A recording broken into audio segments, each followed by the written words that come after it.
Hello friends, നമസ്കാരം. ഇന്ന് നമ്മൾ കിച്ചനോട് പുതിയൊരു ക്വസ്റ്റ്യൻ ചോദിക്കുകയാണ്. വേറൊന്നുമില്ല, ഇത് ഒരു രാജാവിൻ്റെ കുതിരകളാണ്. ഓക്കെ, 8 കുറ്റികളിലായിട്ട് 24 കുതിരേനെ രാജാവ് കെട്ടിയിട്ടുണ്ട്. അതായത് 8 കുറ്റികളിലായിട്ട് ഈ കാണുന്ന രീതിക്ക് തന്നെ കെട്ടിയിട്ടുണ്ട്. അപ്പം കുതിര നോക്കാൻ വേണ്ടി ഒരാളെ രാജാവ് നിയമിച്ചിട്ടുമുണ്ട്. ആ നിയമിച്ച ആൾക്ക് ഒരു 4 കുതിരയുണ്ട്. അപ്പം ഈ 4 കുതിരകളെ രാജാവ് അറിയാതെ ഈ 8 കുറ്റികളിൽ കെട്ടണം. 8 കുറ്റികളിൽ ഏതെങ്കിലും കുറ്റികളിലായിട്ട് കെട്ടണം. രാജാവ് അറിയുകയും ചെയ്യരുത്. രാജാവ് ചെക്ക് ചെയ്യാൻ വരുമ്പോഴത്തേക്ക് രാജാവ് ഒരു മൂലയ്ക്ക് വന്ന് നോക്കും. ഈ മൂലയ്ക്ക് ഇങ്ങോട്ട് നോക്കുമ്പോൾ 3 കുറ്റികളിൽ 9 കുതിരയെ കാണാൻ പറ്റത്തുള്ളൂ.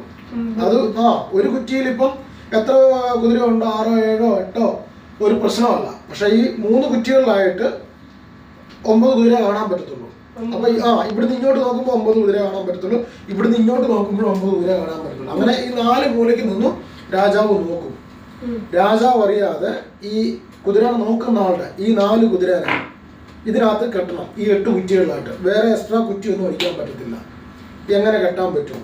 അപ്പോൾ ഓരോ കുറ്റികളിൽ എത്ര കുതിര വെച്ച് വരും, എത്രയും പെട്ടെന്ന് ആലോചിച്ചിട്ട് ചെയ്യുക. Okay, done.